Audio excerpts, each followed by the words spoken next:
So again, thank you for having me. Today I'm going to share some of the things that I've done in my classroom to use Seesaw. And just to give you a little bit of background on me, I have been an elementary teacher for 22 years. And then I also do a lot of Promethean trainings. I have done a lot with ClassFlow and a lot with Active Inspire. And so during the summer months, I travel around the state and teach others how to use that in their classroom.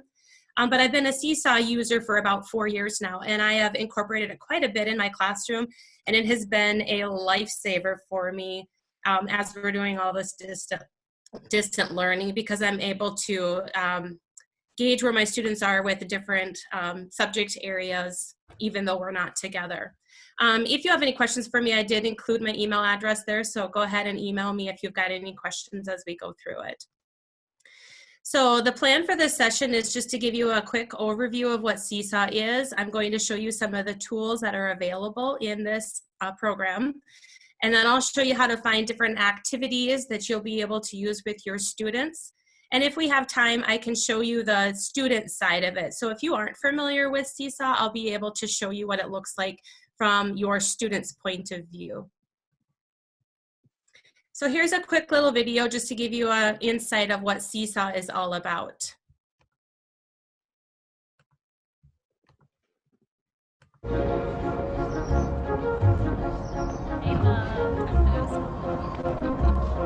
I love when that light bulb, that aha moment happens. When they've been working really hard and all of a sudden that light bulb goes off and they just, that click of, oh, I get it now. I'm looking for new ways to engage my students every single day. Seesaw, hands down, is the best thing that has ever happened to any of my third grade classrooms. Whether it's math, writing, social studies, in art class, in music class, it works for everything. There's so many different ways that a student can create. They can take pictures, they can do drawing, they can record, and then have to go a step further and explain their thinking in a way that really cements the learning.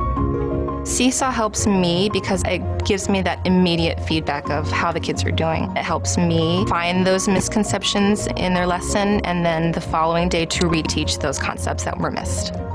The Seesaw Activity Library is a go-to almost every single day. I love that I can get so many different ideas for activities that I could use right there in one spot.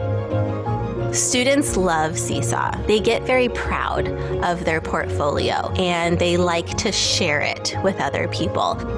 I saw that. I was at work at a meeting and my little notification popped up. I use the Seesaw Family app both at home and at work. It really helps me give an insight of what Ava is doing, not only in class, but also the way that she's thinking and her process, and I think that's priceless.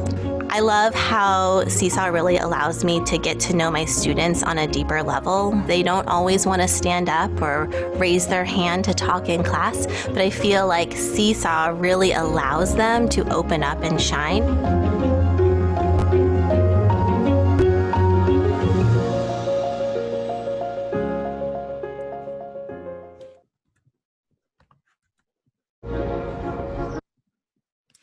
So what I love about that is that it can reach so many children at different age levels and lots of different subject areas also. So it's a great way to engage your students into learning every day. And the nice thing about it from a teacher standpoint is that you do get immediate feedback. So after the students submit their work, you can see their work right away. You can kind of gauge where they're at with their learning and need to see if they need to be redirected in a different way or retaught it in a different way. So you can see that there's lots of different tools that the students are going to be able to use. For teachers, it helps you to understand what their strengths are, where areas are needed for more growth in real time so you can differentiate instruction for them. And it's also a great way to engage your family into conversations. So every time your student uploads something into their digital portfolio, their parents will get a notification on their app, and it'll allow them to see what their students are learning. How many times do you hear where parents are sitting around the dinner table at night and they say, well, what did you learn at school today? And the kids are like, nothing. We didn't learn anything. Well, this is a great way to bring those parents in, and they'll say, you know, I saw what came across on your Seesaw journal today. And it just opens up that communication, and breaks down those walls between home and school, so the parents can actually see what their kids are learning and doing at school. So within the Seesaw app, there are thousands of activities that are already prepared and ready to go, made by teachers just like us. So you can find those activities by searching through grade level, by subject area, or even typing in the search bar of what exactly you're looking for. And you can easily add that to your students' assignment so that they can do that activity also. So you really don't have to spend a whole lot of time working or creating things on your own. So again, there's lots of tools. I'm going to go over those tools so you can see what the students are learning. It helps teachers understand where some misconceptions might be happening or how your students are understanding concepts. And of course, bringing your families right into the classroom in a virtual way. So Seesaw is free and it works on any device. If you would like to have more options, there is a paid version of it, so you can look into that. But I've been using the free version for 4 years now, and I have been totally happy with it, and I can do what I need to do using the free version. So don't feel like you have to upgrade and get the paid version at all. So there are 2 different apps that you can download for this. So the Seesaw Class app is going to be for your students, where the Seesaw Family app is going to be the way that the parents can link to their child's account and see their journal as they're submitting stuff into it. So there are 2 different apps. Your families would obviously want to have the family app. They wouldn't need to have the class app. So we'll stop now for just a minute if there's any questions so far. We did have a few questions, Melissa. Sorry, Sal. I guess the main question was: is this primarily focused on just younger students, primary age, or how are you picturing this use? What grade bands? Mm-hmm. So if you look into the activities section, there are activities available all the way through high school. Okay. And then they have a variety of different subject areas too. And I'll show you where you can find that at here in just a little bit. But yes, it works across the board for any grade level. Awesome. Melissa, that was the main question I saw. Sally, did I miss anything? No, more than questions, there's just been a lot of comments about loving to use it and using it and it being kind of a lifeline during this whole at-home school that we're trying to do. I totally agree. And I think it's nice to have a different format, not just sending home packets and worksheet after worksheet for our students to complete during this distant learning time. It just gives them a different avenue. So I've taken some of my worksheets and I've actually turned them into a Seesaw activity to kind of get away from that paper pencil. And they're just quick, less than 5-minute activities that my students complete for me and then submit it. And it all stays right in their journal. So it's really, really easy for me to document what they have completed and to kind of gauge their learning and how much they're getting during this hard time. There are a few more questions just coming in since we're still on this slide. Somebody says, can the librarian, now it's flipping so fast, I lost it now. As a librarian, could I use it? Is this linked into Google, so can we use it for Google Classroom? Yeah, can I use it with Google Drive? I'm assuming students need their own accounts, and these may be questions you're going to answer. Could you give an example of how you might use this with high school business teacher? Do their journals go with them from year to year? I'll let you just kind of think about whether you're going to answer those now or later. That was a lot to take in.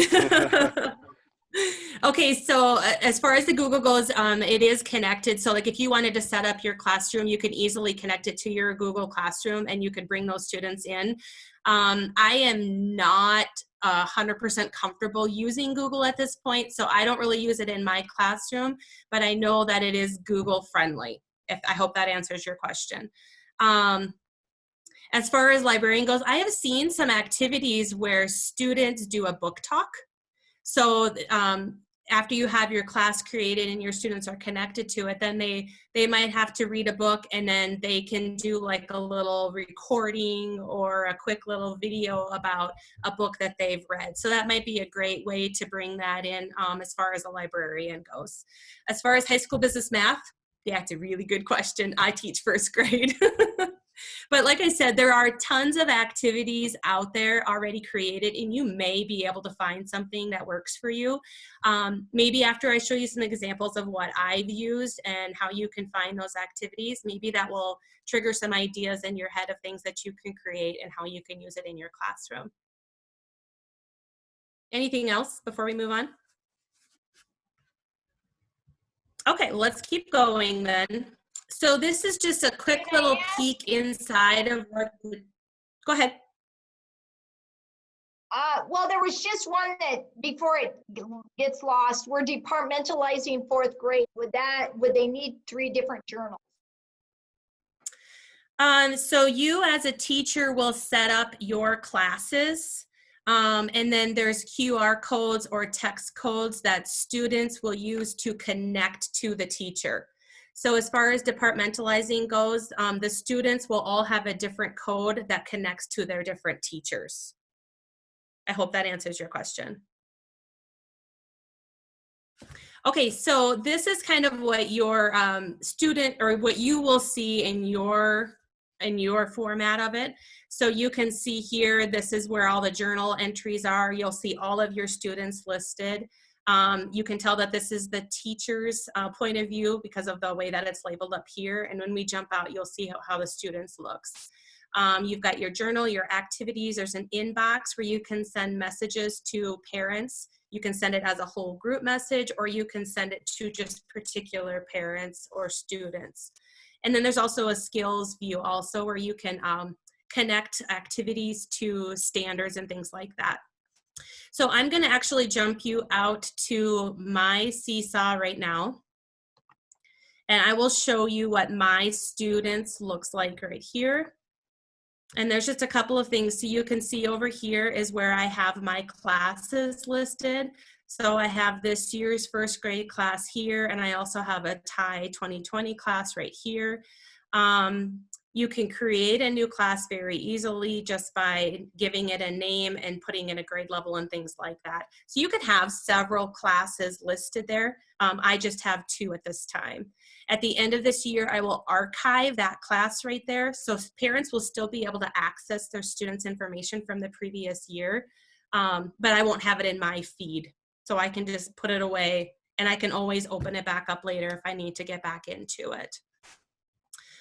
So you can go into this, the gear here, and there's lots of different options for you to do as far as setting up your class.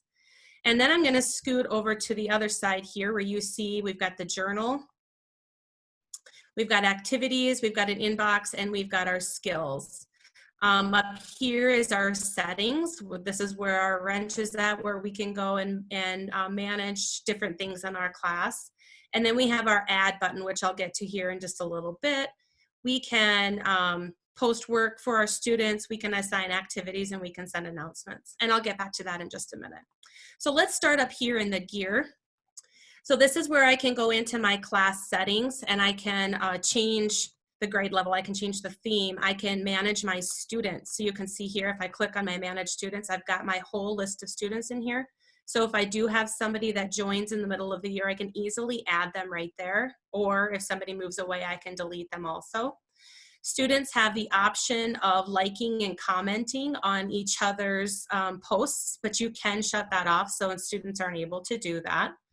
And then if I continue down, it goes into the settings for your families. So if you want to invite your families in, you can do that here. You can manage families and send invites out to them. And again, parents and family members are able to comment and share on their students' posts. Now keep in mind that they will only see posts from the person that they are linked to. So let's say Colin is in my class, only Colin's parents will see things that are posted to him. However, I as a teacher can post, let's say I have a group activity and I want to send it out to all of my parents, I can click on the everyone and everyone will see it no matter who is in the picture or who's in the activity. So it is nice that it is private in a way where only the parents will only see their child's work or whoever they're connected to. Okay. And then you can set up different folders to kind of keep your journal neat and clean. So like I like to have a folder set up for my math and for my reading and for my phonics and things like that. So it's easier for me to put stuff into folders and keep track of where everything is at. Any questions about the settings? I know that was a lot. Melissa, I think we're going to end up with a pretty good amount of questions by the end of the session. And I figure our best bet, I'll save the chat file and maybe we'll just do like a reflection document where all of the general questions are going to be. That sounds great. Yeah, we'll do it after the fact. I don't think we're going to have time to address them all in this. Okay, totally fine. Yep. Okay, so then I'll go through these tabs right over here. This first tab is the journal. And if I just scroll through this, you're going to see what my students have completed for me. And this is all of my kids. So if I just want to focus on one of my students to see if they're getting their work done, I can click, let's say I go to Adley's here. And it shows me just what Adley's been working on. And these are all activities that I have assigned to her. Most of these are things that have already been created and they were in the community area. I did not have to create any of these things for her to do. So you can see there's lots of different things in there. And I've got all of my students listed here, so I can go select on any of those students just to see how they're doing with their activities. And then in the next box is where the activities are at. And there's a couple things like these are all ones that I have already assigned to my students. And I'll show you how you can find these activities and how you can schedule them to send out to your students. So these are ones that I sent out today. I had them scheduled to go out at 8 a.m. this morning. So the students will get to see those in this little activities folder when they log in every day. There'll be a little red number there that tells them they have something in their activity folder to complete. In the scheduled area then, again, this is the teacher view, so the students don't see this part of it. In the scheduled view, you'll see the other activities that I have scheduled to go out this week. So I'll scroll all the way to the bottom just because they're dated backwards. So you can see these are going to go out tomorrow. Those two are going out on April 21st. These are going out on April 22nd and April 23rd and April 24th. So the nice thing about it is I can schedule them to go out when I'm ready for students to have them. So for instance, one of these is working with 2-digit numbers. Well, I'm teaching that lesson on Wednesday, and so I don't want those students to have it yet. So I'm able to wait until Friday to send that to them just because they'll understand that concept by then. So it is nice that I can schedule those things. And then of course there's the archived area where I have activities that I'm not using at the time. So I'm just kind of pushing them away so they're not taking up space in my activity folder. And then I told you earlier, we do have an inbox here where you can send out student announcements or family announcements, or maybe there's just one student or parent that you need to reach out to. Rather than sending an email or sending a text message, you can do it right here. So if I click on her name, there is a spot down here at the bottom where I can send her a message, and then that'll pop up a notification in her family app. And then the last one I told you about is the skills, and I don't have this set up in mine, but you are able to attach the standards to the activities that you do, so then you can grade, per se, your students on how they're doing on that activity or on that standard. Okay. So I'll jump over here again, over to my journal tab, just to show you how easy it is to find those activities. So when you click on your add button up here, you can post work. So a lot of times I'll just snap pictures of my students and I'll send it out to the whole group and let the parents know what we're learning or what we're doing. We've done some different readers theater. Well, I'll record that and I can add that to everybody's journal. So you can see there's lots of options that I can do whether it's a photo, I can video, I can just send a note if I wanted to. Or if there's a really cool link to maybe a YouTube video or something that we've been doing, I can add a link in there. So it's really easy for parents and students to be able to access that information and see what we're learning.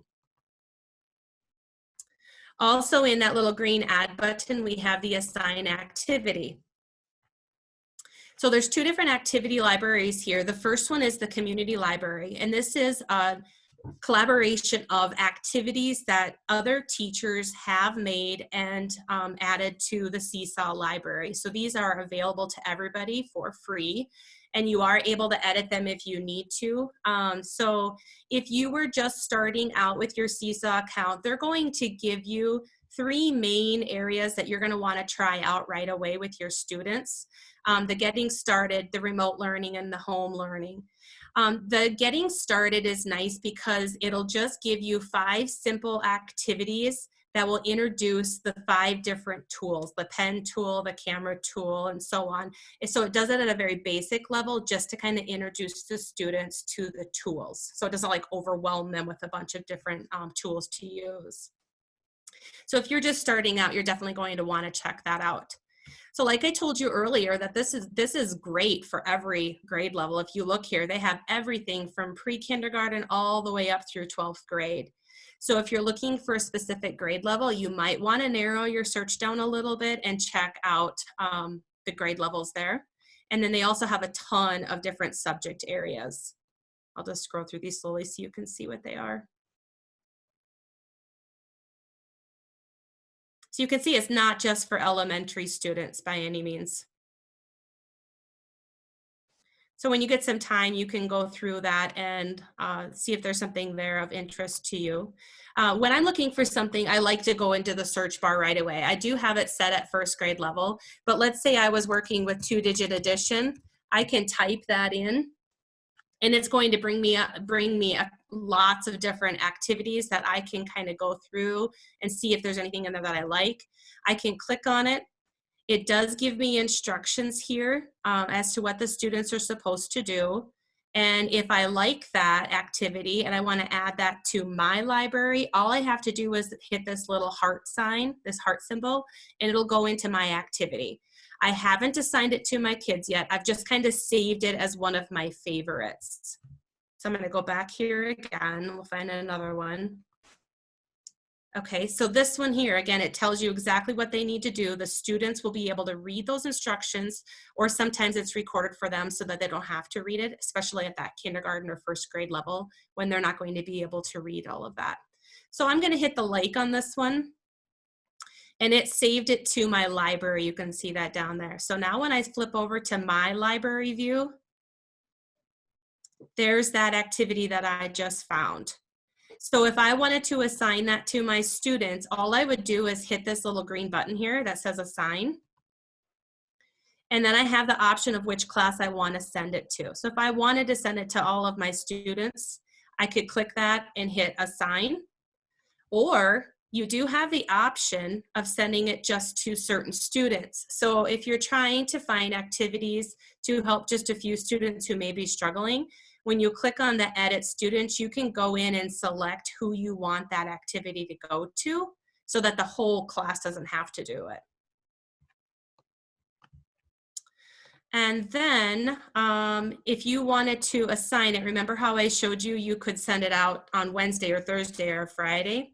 Let's say I wanted to assign that, but I wanted to schedule it. Rather than just hitting assign to class, I can hit my schedule down here in the corner, and I can tell it specifically which day I want that activity to go out.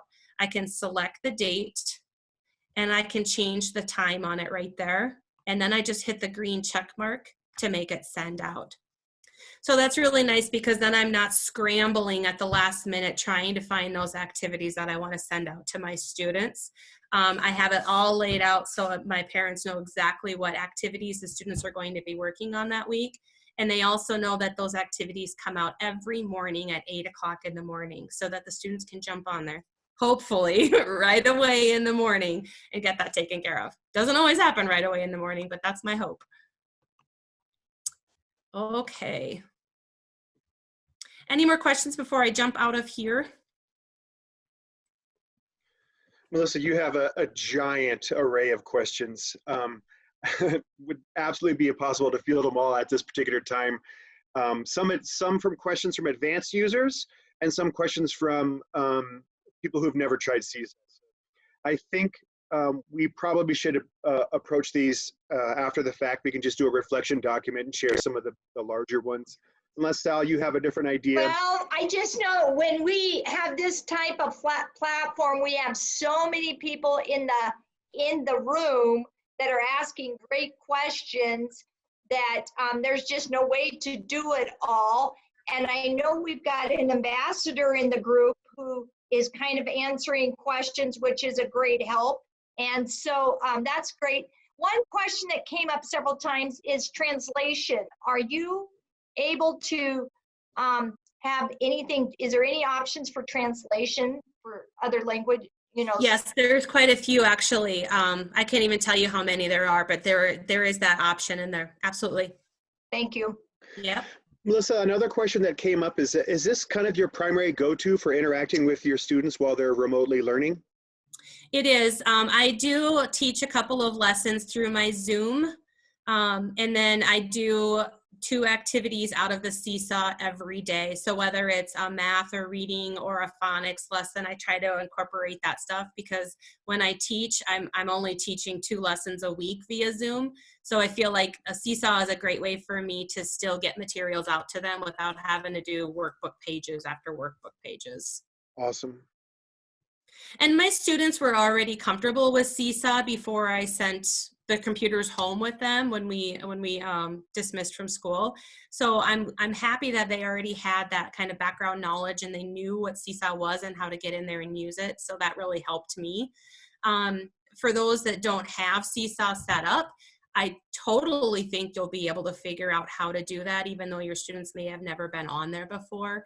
It is very user friendly, and I could not say anything horrible about it at all. My students, I'm sorry, my own kids have used it before too, and I absolutely love it as a parent because I can see what they're doing at school. So I'll show you a couple of things that I have done with my class ever since this distant learning started. So my parents were having a hard time keeping track of, well, what do we have to do? When are our Zoom meetings? What assignments do we need to get turned in? What else can my kids do during their free time if they need something to do? So I went into Google Slides and I created a weekly checklist so parents can kind of keep track of what their students have to complete. And it's also a good way for kids to see what their assignments are for the week. So up at the top, I put in my Zoom meetings so they know when we're having our meetings, what time they're at, and then also the Seesaw activities that are coming out to them. So I said earlier how it's nice I can schedule those activities to shoot out, and then the parents know exactly when the students are getting it and what they have to complete. This is a great way for them to keep track of it. So I send this as an activity, and the students can save it as a draft in their journal until the end of the week. So they have a pen tool that they can use to check off the boxes after they complete their assignments. And then they just save it as a draft. After everything is completed and after they have everything turned into me, then they can submit their weekly checklist to me. Like I said, it's just a nice way for everybody to kind of be on the same page and see what the activities and the assignments are for the week. So again, I made that in Google Slides.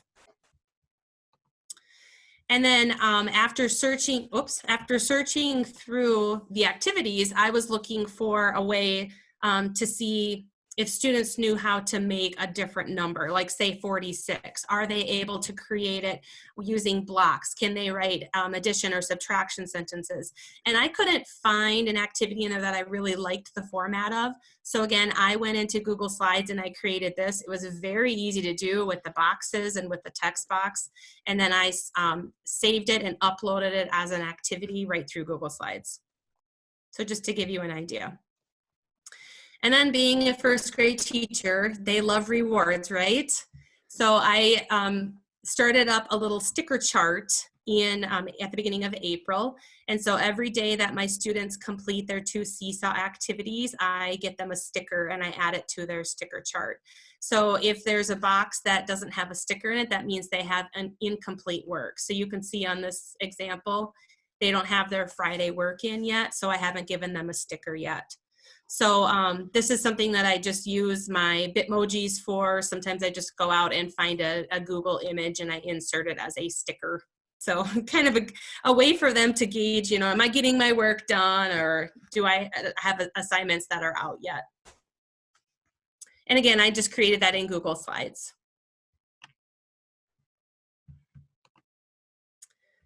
Okay. So we do have the option of jumping out as a student so you guys can see that point of view. However, I see we have over 500 people here, and I don't think my class size is that huge, but we can certainly try it. If any of you have a second device and you have Seesaw already on your device, whether it's an iPhone or an iPad or another computer, whatever it is, you can certainly try to do this with me, and we can log in and try it out. So the first thing is you're going to want to make sure that you are not in teacher mode, so you want to sign out of it. So you're going to click on your name up at the top, and you're going to click the gear, and then you're going to sign out of your account so that you can log in as a student. So just out of curiosity, if you type in the chat, if yes, you're doing this, just so I have an idea that I have people that are going to participate. And Dan and Sally, if you could let me know if we see some yeses. Oh, we've got a fair amount streaming in, Melissa. Okay. Yeah. Well, I guess it'll be first come, first serve. So the students do have the option of signing in through Google, or you have a class code. So after you as a teacher set up your own account, you'll add students, and then there's a class code or a QR code that students will use to connect to your class. I'm not going to go through that part right now, but I can help you later. If you want to shoot me an email, I can certainly help you. So when you get ready to log in as a student, you're going to click the button down here that says I'm a student. And then I'm going to show you the code here underneath of our TIE 2020. And again, we'll see how many people we get logged in here. You can just scan that code right there, that QR code, and that will jump you into my class. At least I hope so. I've never done Seesaw virtually like this before, so we'll see what happens.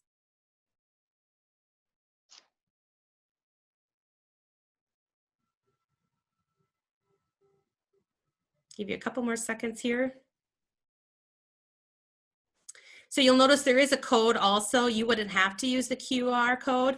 However, Seesaw has a QR camera built right into it, so it's really easy to use that QR code. You can also print off a poster so that that QR code would be posted in the room and students could connect that way. Okay, so I'm going to get back out of there.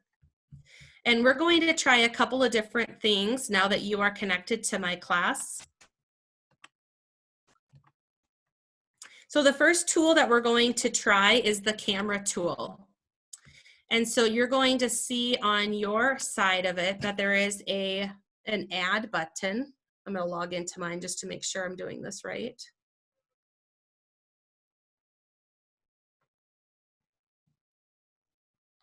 Hold on just a second.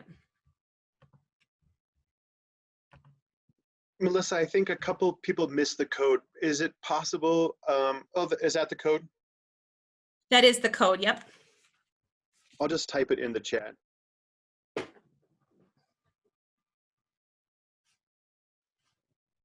And how long is the code good for, Melissa? The QR code does not ever expire. However, this code, this 6-letter code down here, does expire after 1 hour. But then if that hour is up, then you just go get another one. You just hit the add students again. But once your students are connected, you're good to go. They just have to log in. That's it. Okay, so you should have the TIE 2020 class listed at the top of your app. And to the right of that, you're going to see a green plus sign. And that green plus sign is going to give you the options of taking a photo, a drawing, a video. You can upload a document, a note, or even a link. So I want you to click on the photo option. And let's just take a photo of something in front of you. It doesn't matter what you decide to take a picture of, something on your desk or your table. Let's just snap a picture. This is how easy it is for your students to do it. So there's a couple of options here. You'll notice down the left side how you have a text option. You can add a text box. You can record your voice talking, or you could add another picture. But up in the top right-hand corner, you're going to see a green check mark. And that's going to allow you to add it to your journal. So you'll see that I have, probably about 45 different students listed in here, anywhere from 0, 1. And if you scroll all the way down, you'll see Abraham Lincoln is in my class, and so is Madonna, and so is Paul McCartney. So I'll let you guys choose who you want to be today. And like I said, I don't know how this is going to work with so many people on here trying this, but go ahead and select one of those and hit the green check mark. And that is going to send a notification to the teacher. In order for that to get into their journal, it has to be approved. The teacher will see everything that's showing up in there. And I can show you over here what that looks like. Let me refresh. As students are submitting stuff to me, look at here, all my notifications that are popping up here. So I can go and review those right now. And I can see somebody's coworkers working really hard today. That's cute. So I can decide if that's the work that they needed to submit, if they've got everything correct, and I can hit approve. Now, if this is something that they need to do more work on, or if they have a mistake they need to fix, I can send it back to them for corrections. So then I can hit approve on that. Life cycle of butterflies. You can see lots of fun things coming in here, but these are all things that you guys just took pictures of and you're sending to me. Nice. Okay, so we're gonna try another one now. Now I see that that's working. Yay. Okay, so let's try another tool here. Take another picture, click on your green plus arrow. Let's take another picture of a 3D shape in the room where you're at, something 3D.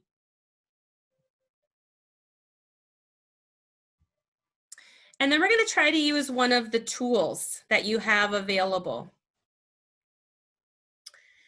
After you take your picture, it's going to show up on your screen. You've got your text option, you've got your record option, but along the bottom of your screen, you're going to see your writing utensils like a pencil, a highlighter, a marker, and things like that.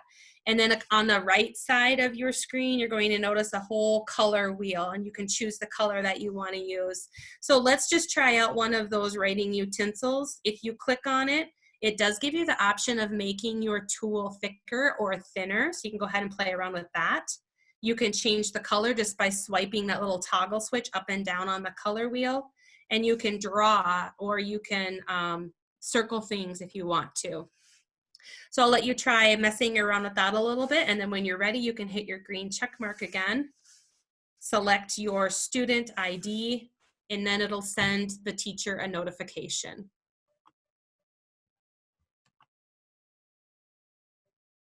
So you can see we've got some people using their marker tool, their pen tool. They're writing things, labeling things, circling things.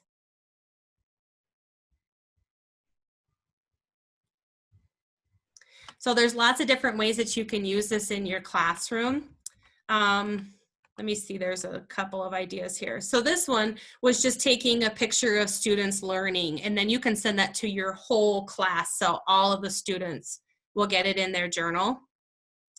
Here's an idea of where students are taking their devices and snapping pictures of maybe some math or some science experiments that they're doing. And they use the pen tool on this one to show different fractions. I think they might have used, no, they didn't record. I thought maybe they recorded their thoughts there too. and again, some science experiments. So there's lots of different ways to do it.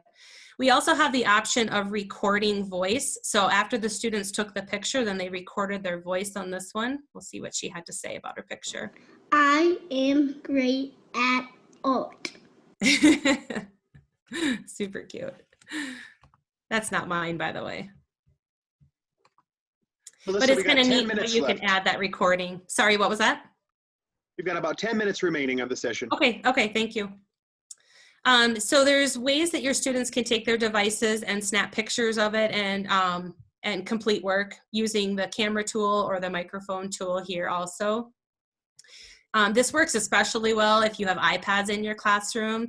My students have laptops, one-to-one laptops, and so they don't really have that ability to walk around the room and snap pictures of things, but oh my gosh, the iPad would be amazing. You could do that. And again, you can use your microphone to record different things. So there's lots of ideas here. Here's one where the students were doing a math problem. And I'll let you listen to how they did their recording to go along with it. And they also use their pen tool. This is a group of 16, and I figured out 16 is an even number because there is 8 groups of 2, and none left over. I can also do an addition sentence. 8 plus 8 equals 16. Isn't that great how you can just hear how they figured that out? It's so fun to see that. And the parents get to see that too. So it's a really neat way to connect the parents. So like I said, there's lots of different ways you can do it. I'll even snap pictures of our text, the story that we're reading, and I'll have my students record themselves reading the whole story so the parents can hear their fluency and how they're doing with their reading. So there are lots of different tools that students can use. There's even some shapes that they can drop in there if they needed to do something with that, and their color options and all of their drawing tools across the bottom. So I'll just flip through these so you guys can see some ideas of different ways that you can use it in your classroom. This one was a counting by 5, so they just put a 5 on there and again recorded their voices counting by 5s. They use the text tool to add labels.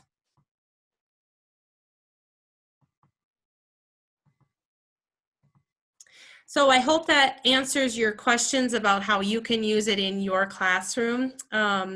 That's really all I wanted to show you. I know there is so much more to share about Seesaw.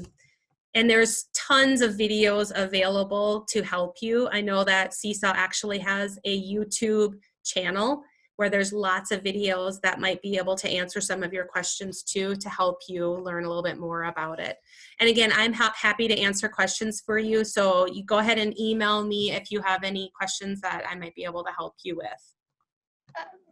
Melissa, there was a question back that I thought might be just a good one to kind of end. Somebody asked, do you use Seesaw regularly before kids got sent home? And does your whole elementary use it, or do you? Yeah, so I did use Seesaw in my classroom. I wouldn't say it was on a daily basis. I'm using it a lot more now just because of the whole distant learning. But I feel like I was comfortable using it already, and my students already knew the platform really well, so that helped. But it is definitely something I'll be using more of now that I've kind of gotten into it a little bit more and see how much more I can do with it. What was the second part of your question?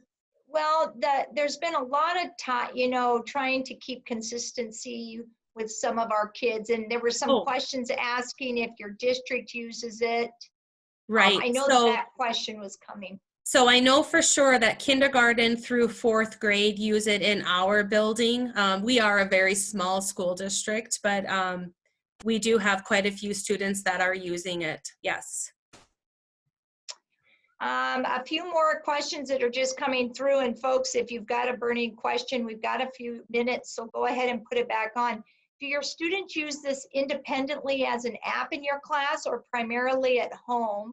And if they're using it in your class, are they using tablets, Chromebooks, or what? So my students have one-to-one laptops. However, our 4th through 6th graders do have Chromebooks. 5th and 6th aren't using Seesaw at this point, but I know the 4th graders do, and it works with their Chromebooks. I wish that I had iPads because I feel like it would be a lot more mobile and my students could do so much more with it, especially with the camera tool. So that's my hope, that someday I'll have iPads in my classroom to make it a little bit easier to jump on. Seesaw is available at home for the students to do right now. They have that available for students, but throughout the school year, like a normal school year, they don't do Seesaw activities at home. They aren't connected to the Seesaw at home. But Seesaw has opened that up now with learning home learning codes so that they can do their distant learning. Do you have another option for students who do not have the internet at home? I don't have that problem, so I haven't had to worry about that. However, if you wanted them to do Seesaw activities, I think there is a way that you would be able to print those activities off if you're doing more of a paper pencil with those kids that don't have internet access or Wi-Fi. You could print the activities off and have them complete them that way. Luckily, I don't have any issues with that. All of my students are able to get on live. And there's one last question I think we'll probably take. A participant says, I'm wondering about using this as an LMS for customized learning. I don't know if but can you set up a continuum that students would have access to? Or would this like be an additional piece to an LMS? I would say it would be an additional piece. But you are able to send out activities just to individual students, so you wouldn't have to send it to the whole class. So if you're looking for a way to differentiate your instruction, it's a great way to send activities to specific students for more practice. You know, the nice thing about it is at the end of the year that the parents can save that journal and they can keep it. So when my first grader went through my class, or my little guy went through my class, I was able to save it and print off all of those class photos and have his work for the whole year. So it was kind of a neat way for me to keep his portfolio as kind of a keepsake. Thank you, Melissa. Absolutely. And we're going to stop recording now. And